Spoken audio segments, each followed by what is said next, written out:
The Ancient Magus Bride, The Silver Yarn, Chapter 1, War at the Walshes.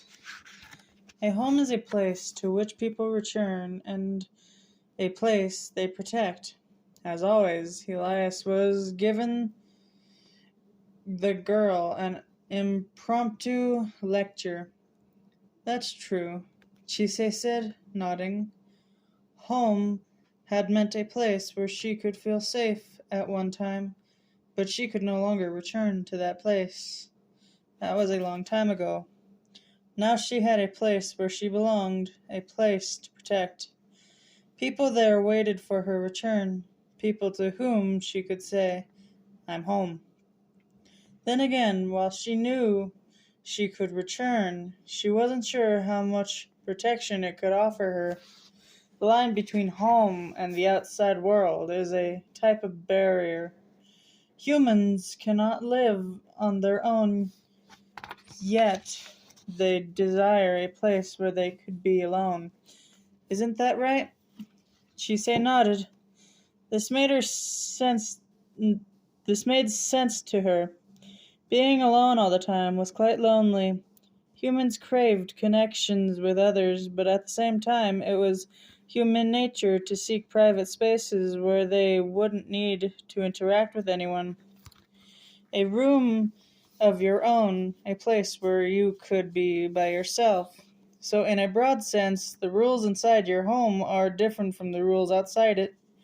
And if the rules are different, the beings born and raised there are also different. Elias took a small bottle of water and poured it out, tracing a line. "This was a home here once," he said. "There was?" Chise blinked and looked around. Indeed, now that she was paying attention, she noticed remnants of a stone wall, patches where the grass grew differently, signs that something large had once rested here in this field. But unless you were actively looking for it, you'd see only grass. "So she began. "Did the people who lived here fall prey to something uncanny?" Elias guessed her thoughts. "No, nothing like that. The people who lived here simply moved away in the usual fashion. Hypothetically, a family of 6 might have lived here, a grandfather and a grandmother, a mother and a father, a brother and a sister. The grandparents had made up their minds to live out their lives in this house, and their children had done the same. But the younger generations longed to see more of the world and left for greener pastures. The grandparents vanished and the parents followed in time. No one remained in this place. The brother and sister talked it over, divided up all the belongings, and tried selling the house. But the remote location and awkward design dissuaded anyone from buying it. Gradually, the house deteriorated and neither of the children really cared. Under those conditions, a home could fall apart in no time at all. But can a house fall to pieces so easily just because nobody lived there? Chise asked. Depends on the house. This one had a house fairy. A brownie, you see. Like the Silver Lady? That is the house fairy in our home. Like I said, each house has different rules and different beings living within." Right. Chise didn't really get it. Silky was the only house fairy she knew. Other kinds probably exist, but Chise knew nothing specific. They do not haunt the people, just the house. They delight in mischief, but also help with the housework. However, Elias picked up a pebble from the remains of the house and held it to his brow. If people abandoned the house, there is no point in mischief or housework, and if a fairy's actions no longer carry meaning, they cease to be themselves. The water mingled with the dirt, forming mud. The mud was like a boundary line, seemingly marking a front door. "So this home's fairy transformed into something else?" Chise asked. "It did."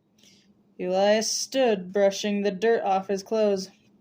As I was saying, there are different rules for every house. Another person's home is like another world, albeit a very small one. Chise had visited any number of these other worlds, so she had an idea of what that meant. So you must always be careful when stepping into someone else's home. We hold no sway over the rules of the house, for those who live there decide the rules. Right. That said, this should settle things. Now they can build a new home here in time. Was it cursed? She asked. Not exactly. I suppose it was something like a curse. The remnants of failure lay here. The voice of a former brownie rejecting all but the ones who had once lived here. Nobody can come in. No one can set foot here. This is our domain. Remnants? Curious? He asked.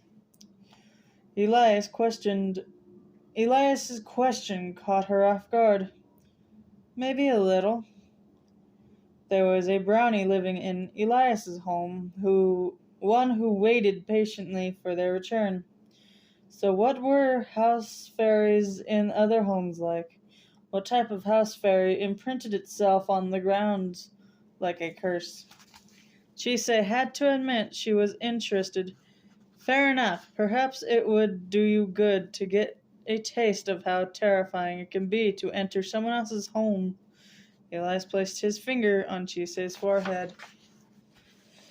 Don't worry, I'm simply sending your mind into the past, allowing you to review the memories held within this place, he said. Understood. Chise closed her eyes. Immediately she felt like she was falling. It was surprising, but not enough of a shock to make her cry out. Elias had said not to worry, and Chise always trusted him. These were far and distant memories, the story of two brownies imprinted on the land. Brownies have no names. However, as a brownie develops a personality of its own, it becomes more than just a house fairy. It must be called something. The Walsh family brownie was often called Grey Walls on account for the house's imposing walls of gray stone, but people rarely used that name in a positive sense. If he was referred to by name, it was only when he played a particularly awful prank on a human, injuring them so badly. The other brownies were gossiping about it. Grey Walls did it again, they said. Humans and fairies were different creatures with entirely different goals and reasons for living. When they met, good or bad things could happen. Sometimes they lived together in harmony, and sometimes they didn't. Brownies were a harmonious type. They helped with the housework and pulled pranks. Without both of these qualities, they would no longer be brownies. So to the other brownies, Grey Walls was downright bizarre. He didn't hate humans. He didn't hate them. But his pranks were cruel. He didn't spill things on the floor or break plates, nothing that tame. He left nails sticking out of the floor. He weakened planks on the stairs. He made the bathroom floor slippery. These tricks were less mischievous than malicious, tormenting the residents of his home. Above all, Grey Wall's pranks could be fatal to those who lived there. This house is haunted. The head of the Walsh family said those words before he disappeared, leaving no sole heir. Normally the house would be sold and another family would move in, but the Walshes refused to sell. Perhaps that was their way of getting revenge on the brownie. If you hate humans that much, we'll destroy the reason you exist. Who knew what the Walshes were thinking? They merely left the house to rot. They departed one day without warning, leaving all the furniture, clothing, even their food behind. At first, Grey Walls believed they'd simply gone out, that they'd come back eventually. He'd considered this a great opportunity to ready his next prank. 1 week passed. Grey Walls thought it was a long vacation. 1 month passed. Grey Walls wondered if they'd gotten sick. 1 year passed. he knew the other fairies were laughing at him now. Oh, poor, poor Grey Walls, a brownie whose people ran away. Grey Walls shook his head. They hadn't run away. They would never do that. They couldn't have. They left all their furniture behind. Humans would never go away without taking all their belongings. 10 years passed. The house's neighbors forgot anyone had lived there. The walls deteriorated so badly that the name Grey Walls no longer made sense. But Grey Walls waited patiently. In time, someone new would live here. When they did, he would put pranks on them again. This idea had passed from conviction to obsession. The other fairies feared that he'd become what he'd become, and no longer gossiped about him. No one spoke to him. No one ever saw him, all except for one brownie. That brownie was called Rust Eyes. Fairies cared little for physical attractiveness, but a human would have considered him much less appealing than an Ariel or a Varianoi. His appearance was sinister enough to send a chill down anyone's spine. He had eyes the color of rusted iron, making it impossible to tell from the outside if he could even see. One arm was long and gnarled, making him look like a fairy who worked with wrought iron rather than one who did housework. In fact, he earned the nickname Rust Eyes because the family he lived with, the Elgers, were blacksmiths. With the exception of dwarves, fairies hated iron as a rule. Only the strongest brownies could ever choose to live with a smith. But Rust Eyes was a very strange brownie. Brownies had many personality types, but diligent was the best word to describe Rust Eyes. Now, diligent was the last word anyone would use to describe their average fairy, but this brownie was quite unique. He did so much housework, but his pranks were scarcely even mischievous. The only pranks he ever pulled was to carefully turn the stack of china upside down. This amused the Elgers. To Rust Eyes, it was his signature prank. Children born in the Elger family, especially those who could see fairies, thought all brownies were diligent, kind, and helpful. Rust Eyes never considered trying to change that impression. He simply couldn't abide seeing another out of place and acted accordingly. Whether the Elger family fortunes took a good turn or a bad one was of no importance to him. When the Elger family baby died of pneumonia, Rust Eyes turned the plates upside down. When their daughter was married, he turned the plates upside down. He had no interest in human affairs, and the disinterest showed itself in the piles of upside-down china. Time passed each day at this day the same as the one before. As the time changed, so did the routines of those around him, but Rust Eyes refused to change. If tomorrow wasn't the same as yesterday, he couldn't bear it. Thanks for your help. The letter left on the pile of upside-down plates did nothing to change his mind. The clumsy handwriting indicated that the Elger's only daughter had written it. Humans had begun seeing brownies as creatures of legend rather than close neighbors. Rust Eyes learned this from the daughter's letter. As the house became modernized, people forgot about fairies. Drunk on their own arrogance, the city changed around them. So she wanted to thank the fairy that helped keep the house clean, as if nothing had changed. The letter explained all this. Rust Eyes slipped it into the box of treasures he had hidden in the eaves. The letter didn't make him work any more or less diligently. To him, rules were essential. If he had cleaned a room, then he would turn all the plates over. That was the rule Rust Eyes had made for himself, and sticking to that rule gave him all the pleasure he needed. As such, receiving the letter didn't change his actions. Further letters awaited him on the stacks of china, letters which gave updates on the family or on life at school, but Rusty's behavior didn't change at all. But he read the letters. She meant them for him, so he felt it was his duty to read them. The letters weren't terribly interesting, mostly making a big deal out of ordinary events. How she'd managed to write 20 lines describing a boy throwing up at school, he could not say. But Rust-Eyes wouldn't treat any gift poorly. Rust-Eyes ignored other fairies as studiously as he ignored the humans around him. Since the house dealt with iron, other fairies rarely came anywhere near the Elgar home, or anywhere near Rust-Eyes.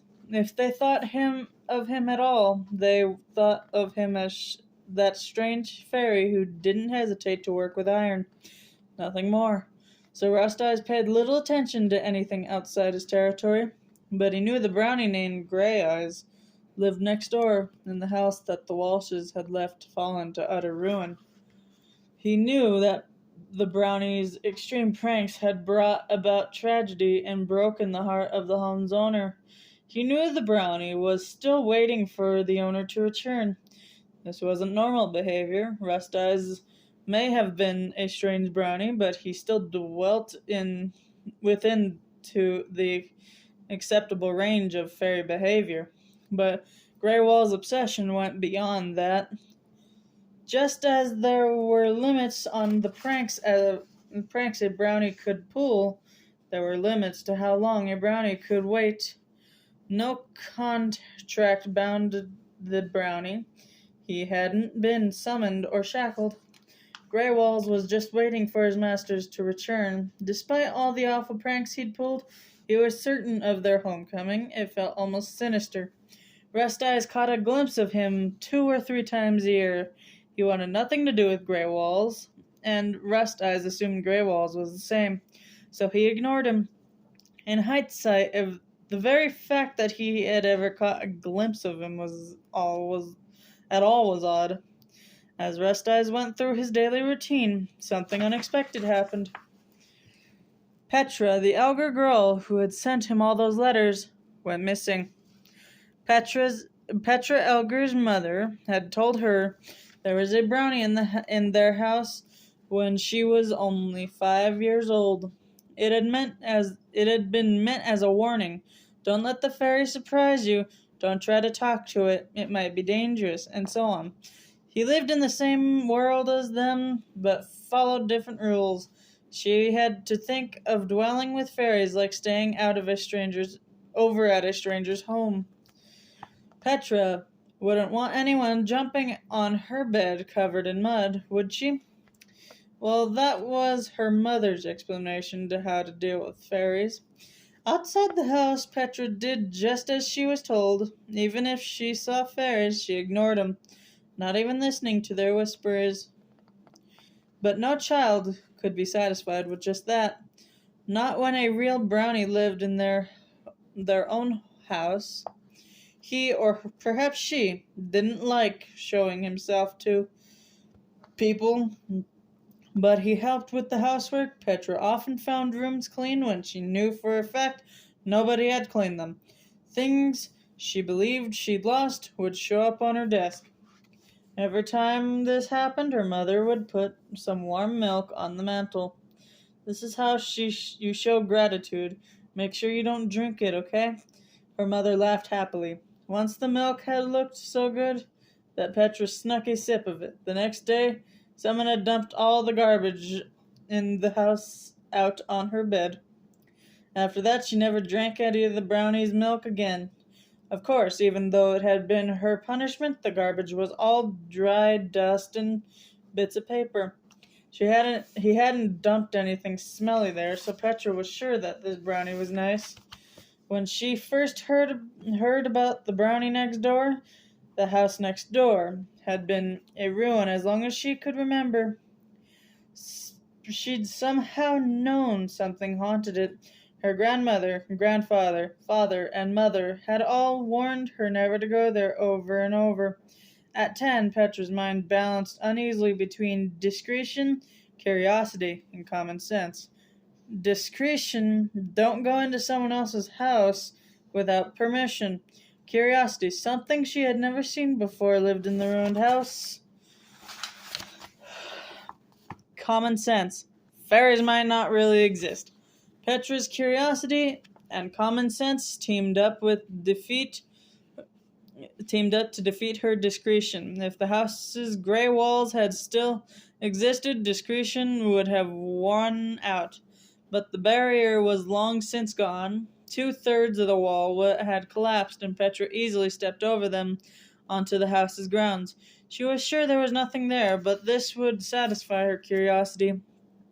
She secretly filled a backpack with chocolate, cookies, jerky, a leather canteen filled with water, a candle, and some matches. She was totally prepared, and her parents had no idea. As as as had been already said, Rust Eyes was disinterested in the world outside. He took pleasure in his routine as always, but because of his very monotonous nature, he alone noticed Petra's odd behavior. Petra wasn't doing what she always did. Human behavior had some random elements, but it was unlike her to fill a backpack with chocolate and jerky while humming happily to herself. Not a picnic. No one else in the house is talking about it. She's hiding the bag from everyone else. This is important enough for her to stop herself from eating the chocolate immediately. This can't be good for the family. Rust Eyes knew all this, but thought no more on the subject. He never involved himself in human affairs more than was strictly necessary. The next day the girl left the house. Rust Eyes had watched her go. Petra didn't come home that day. No one left warm milk for Rust Eyes on the mantel. The Walsh's brownie, Grey Walls, was obsessed. He had to protect this house. Someone had to live here to accept this home as their own. Brownies were house fairies, but you couldn't have a house without humans. More importantly, and this was far, far, far and away the most important thing to Grey Walls, without humans, he couldn't pull pranks. This was his sinister idea of fair trade, though it was neither fair nor a trade. It was more like a one-sided plunder. Grey Walls had arrived at this horrifying idea 3 years earlier. He'd begun using the broken-down walls to tug at the neighboring children's curiosity.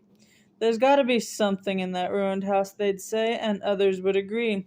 The grown-ups who knew better all warned the children because they could do nothing to stop their curiosity. And at last the elder girl became the first to enter the Walsh family grounds. It was a cloudy day, backpack on her shoulders. Petra stood outside the house she normally didn't even dare look directly at. She swallowed. It hadn't seemed this bad from far away, but up close there was a sinister air to the place. It didn't seem to be whispering, "Stay away." Quite the opposite, and that was what scared her. Something seemed to be calling for her, something terrifying. Maybe the brownie had long since gone. This place had been a ruin since she was born, since her father was a little boy. Surely the brownie had left. It must be safe. Petra stepped over the wall. Hello? The main entrance of the house was tightly locked, the double doors wrapped in chains. Petra wandered around to the back, but there were chains on those doors too. She was already at the impasse, her plans dashed. Huh? Not about to let the chance slip away, Grey Walls made a sound, drawing her to her destruction. The sound had come from beside her. When she turned, Petra found a window whose glass had long since fallen out. "Does that mean come in?" she asked. It seemed like it did, and this cheered her up a bit. She was clearly being welcomed. The brownie that lived here wanted her to enter. Who could blame her for dreaming? No one should expect a 10-year-old to sense malice so easily. The longer humans live, the more likely they will be exposed to true malice, whether it be human or fairy in nature, and sometimes the malice lures children in like sugar sweets. Petra was shocked by the amount of dust inside the house. She imagined a brownie would have kept the place clean. "Hello?" she said. Only silence answered. Petra hadn't expected the brownie to reply, so she continued exploring. The house was very old, and the piles of dust made her skin crawl. Even the air was unpleasantly damp. She checked every room on the first floor, but all she found was dust, nothing worth seeing. Petra already wanted to go home, but felt as if she didn't explore a little longer, she'd be a coward. It was a two-story building, so maybe there was something upstairs. She climbed the stairs and found three doors. One of them moved with a loud creak. Petra ignored the fact that no wind could have moved the door. As if beckoned, she headed straight for it. Petra was never known real malice. Everyone she'd ever meet had looked on her kindly, and she had many friends. Her house was old and comfortable, but her family wasn't rich. The community around her was close knit. Everyone watched each other all the time, but she was such a thoroughly average girl that she sparked no envy and earned no grudges. But here, in this house, in this room, in this ghastly place she should never have entered. For the first time, she'd encountered true malice and was overwhelmed by it.